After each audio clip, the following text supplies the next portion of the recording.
Assalamualaikum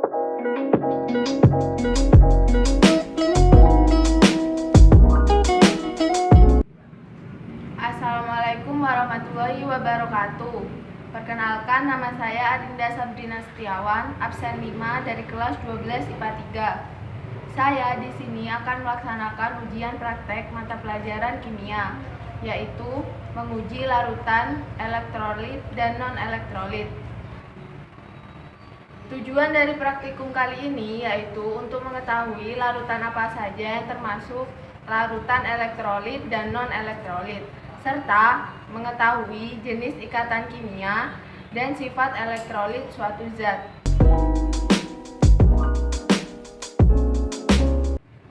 Alat dan bahan yang digunakan untuk praktikum kali ini ialah 1. Larutan NaCl atau garam dapur. Yang kedua, larutan CH3COOH atau asam cuka.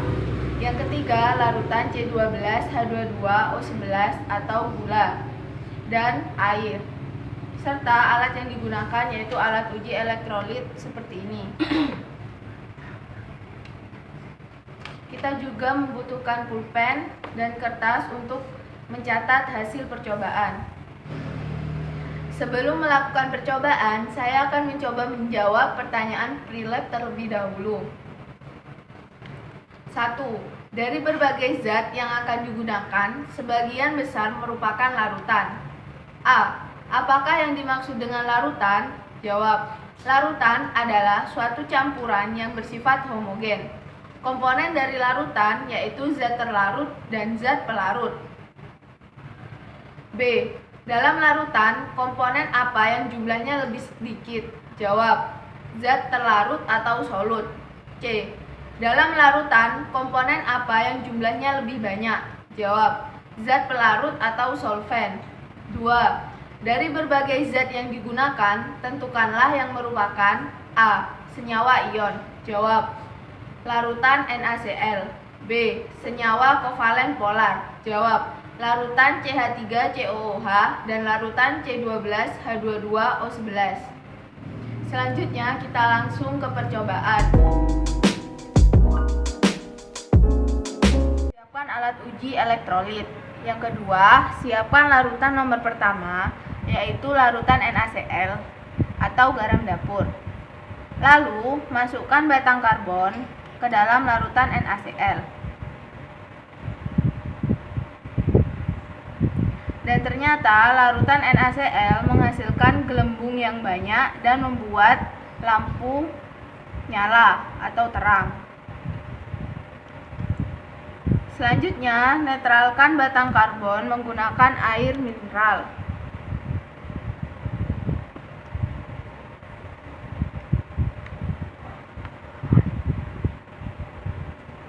Dan lap menggunakan tisu.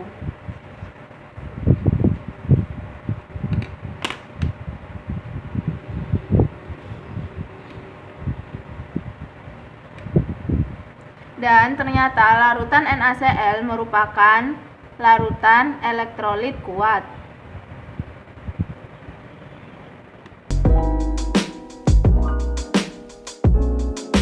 Nah, larutan yang kedua yaitu larutan CH3COOH atau asam cuka. Lalu masukkan batang karbon ke dalam larutan cuka. Dan ternyata larutan asam cuka hanya menghasilkan sedikit gelembung dan tidak membuat lampu menyala atau redup.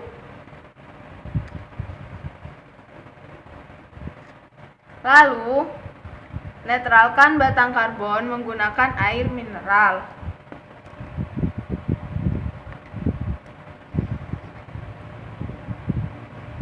Dan lap menggunakan tisu.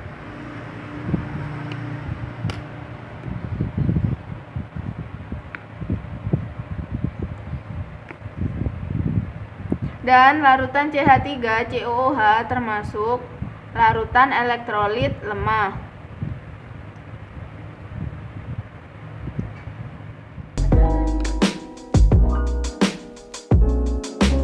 Selanjutnya, siapkan larutan yang terakhir, yaitu larutan C12H22O11 atau larutan air gula. Lalu masukkan batang karbon ke dalam larutan C12H22O11. Dan ternyata larutan gula tidak menghasilkan gelembung dan nyala lampu tidak ada.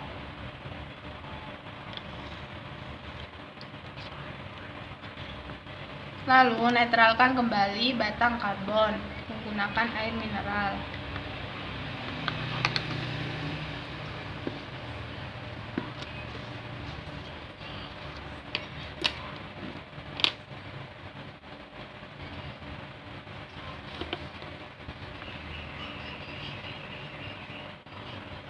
Dan larutan C12H22O11 termasuk larutan non-elektrolit.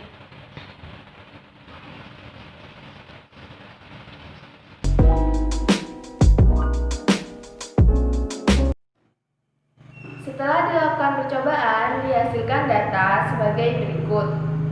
1. Larutan NaCl memiliki intensitas nyala lampu yang terang dan gelembung pada elektroda banyak. Dapat disimpulkan bahwa larutan NaCl termasuk elektrolit kuat. 2. Larutan CH3COOH memiliki intensitas nyala lampu tidak menyala dan gelembung pada elektroda sedikit. Dan dapat disimpulkan bahwa larutan CH3COOH termasuk elektrolit lemah. 3. Larutan C12H22O11 memiliki intensitas nyala lampu tidak menyala dan tidak terdapat gelembung pada elektroda. Dapat disimpulkan bahwa larutan CH3COOH termasuk non-elektrolit. Dari data tersebut, saya akan mencoba menjawab beberapa pertanyaan.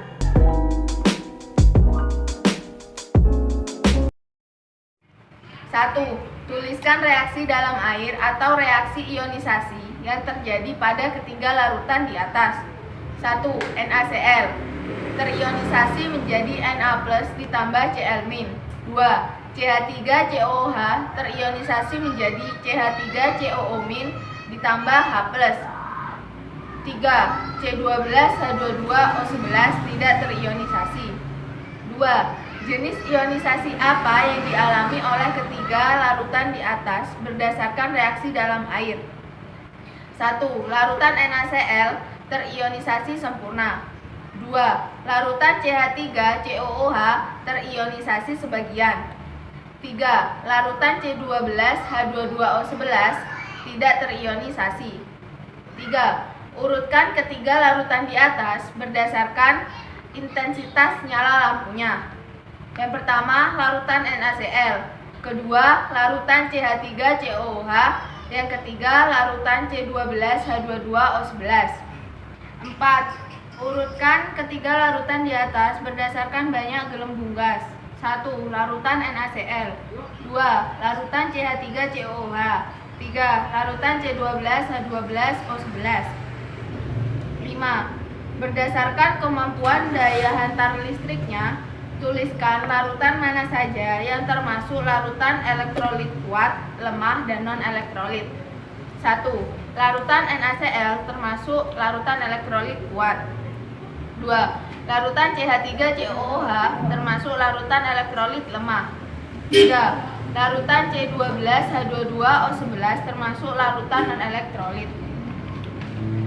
6. Berdasarkan soal nomor 5, tuliskan jenis ikatan kimia apa yang terdapat dalam larutan elektrolit kuat, lemah, dan non-elektrolit. 1. Larutan elektrolit kuat termasuk ikatan ion. 2. Larutan elektrolit lemah termasuk ikatan ion. 3. Larutan non-elektrolit termasuk ikatan kovalen polar. 7. Tuliskan definisi dari larutan elektrolit kuat, elektrolit lemah, dan non-elektrolit.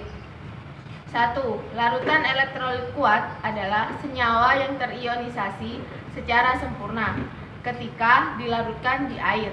2. Larutan elektrolit lemah, yaitu larutan yang terionisasi sebagian di dalam air. 3. Larutan non-elektrolit adalah senyawa yang dapat larut dalam air tetapi tidak memproduksi ion.